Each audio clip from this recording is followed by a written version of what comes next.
안녕하십니까. 기업평가본부 이혁준 수석연구원입니다. 2015년 4월과 2016년 2월 삼성그룹은 보유 중인 석유화학 부문을 하나와 롯데그룹에 매각하였습니다. 매각 규모는 총 3.8조 원으로 국내 석유화학 업계의 경쟁 판도를 가르는 대규모 빅딜에 해당합니다. 대규모 빅딜 이후 하나 롯데그룹 석유화학 부문의 변화된 모습을 살펴보고 동변화가 하나 롯데그룹 전반에 미친 영향에 대해서도 분석하였습니다. 자세한 내용은 당사 홈페이지 리서치의 이슈 리포트를 참고 부탁드립니다. 빅딜로 하나 석유화학 부문에 하나 종합화학과 하나 토탈이 편입되었습니다. 빅딜 직후 매출 규모는 13.1조 원, 순차입금 규모는 4.1조 원으로 증가하였습니다. 순차입금 증가에도 불구하고 빅딜로 인한 에비타 창출 능력의 확대와 석유화학 호황기에 힘입어 차입금 상환 능력이 크게 개선되었습니다. 하나 석유화학 부문의 그룹 내 비중 확대와 수익 창출력 확대는 하나그룹 재무구조 및 수익성에 긍정적인 영향을 미쳤습니다. 빅딜 전후로 공정거래위원회 기준 자산 규모는 15위에서 8위로 순위가 상승하였고 에비타 마진율은 5%에서 12%대로 제고되었습니다. 특히 2016년 이후 석유화학 호황기를 거치면서 석유화학 부문은 그룹 전반의 수익성 제고를 견인하고 있습니다. 다음은 롯데그룹입니다. 빅딜 이후 롯데 석유화학 부문의 외형 확대는 크지 않은 편입니다.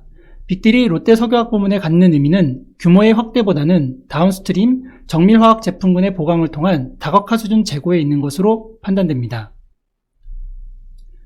빅딜로 롯데그룹의 자산 및 순차입금 규모가 증가하였으나 석유화학 호황기로 인해 수익성은 큰 폭으로 제고되었습니다. 이로 인해 롯데그룹의 석유화학 부문은 롯데쇼핑 등 유통부문과 함께 그룹 신인도 및 수익성을 견인하는 역할을 하고 있습니다. 다음은 석유화학 부문이 각 계열의 지배구조 변화 등에 미치는 영향에 대해 말씀드리겠습니다. 하나그룹은 경영권 승계 등과 관련하여 지배구조 재편 이슈가 존재합니다.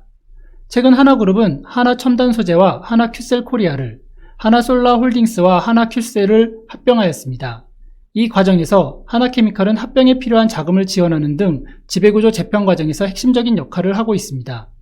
특히 그룹의 역점 사업인 태양광 사업의 상당 부분이 하나케미칼로 집중된 가운데 중장기 태양광 사업 관리 및 지원에 있어서도 중요한 역할을 할 것으로 예상되어 이에 대한 모니터링이 필요할 것으로 보입니다.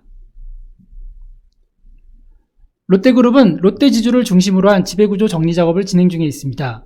지주회사 요건을 충족하기 위해 롯데글로벌로지스의 지분구조를 단순화하였고 2018년 10월 롯데케미칼을 롯데지주로 편입하였습니다.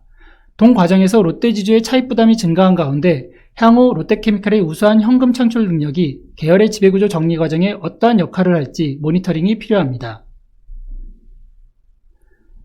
하나 롯데 석유화학 부문의 실적 전망에 대해 살펴보겠습니다. 저유가와 유리한 수급 환경에 따른 2016년 이후의 석유화학 호황기는 최근 마무리되고 있는 것으로 보입니다.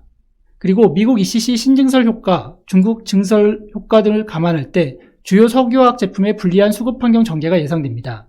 이를 감안할 때 석유화학 업황은 다운사이클에 진입할 가능성이 높은 것으로 보이며 이는 석유화학사의 수익성에 부정적인 영향을 미칠 전망입니다. 석유화학 업황의 다운사이클 진입이 예상되고 있으나 하나 롯데 석유화학사들의 경우 최근 강화된 경쟁력을 바탕으로 업황에 대한 대응력이 제고되었습니다. 이를 감안하면 일정 수준의 양호한 실적 유지가 가능할 것으로 예상됩니다. 한편 롯데 정밀화학 및 롯데 MCC는 매출 규모가 상대적으로 여리하나 차별화된 제품군 및 계열에 대한 매출 규모 등을 감안할 때 안정적 대응은 가능할 전망입니다. 석유화학 호황기를 거치면서 하나 롯데그룹 석유화학사의 재무 안정성이 크게 제고되었습니다. 하나 계열 석유화학사의 재무 부담이 다소 높게 나타나나 이는 계열사 지분 보유에 따른 영향으로 실질적인 부담 수준은 낮은 것으로 분석됩니다. 롯데 계열 석유화학사는 부의 순차입금을 유지하고 있어 석유화학 업황 변화가 중단기 재무 안정성에 미치는 영향은 제한적일 것으로 예상됩니다. 마지막으로 하나 롯데그룹 석유화학 부문에 대한 향후 신용평가 과정의 주요 모니터링 포인트를 말씀드리겠습니다. 두 그룹 모두 업황 하락기의 실적 변화의 주요 요인이 될 PE, TDI, 가성소자 등 주요 제품의 수급 환경 변화에 대한 모니터링이 필요합니다. 또한 대규모 투자 결정 여부에 대해서도 모니터링을 할 예정입니다. 이와 함께 하나 석유화학 부문은 태양광 자회사에 대한 지원 부담 확대 여부, 배당 성향의 변동 여부, 지배구조 재편 과정에서의 역할 확대 여부를 자세히 모니터링할 예정입니다. 롯데 석유화학 부문은 정밀화학, 전자재료 제품의 수급 현황 변화를, 미국 ECC 상업생산 관련 성과 여부에 대해 모니터링을 진행할 예정입니다. 지금까지 빅딜 이후 3년 석유화학 부문이 하나 롯데그룹 신인도와 지배구조에 미친 영향과 전망에 대한 분석 내용을 말씀드렸습니다. 감사합니다.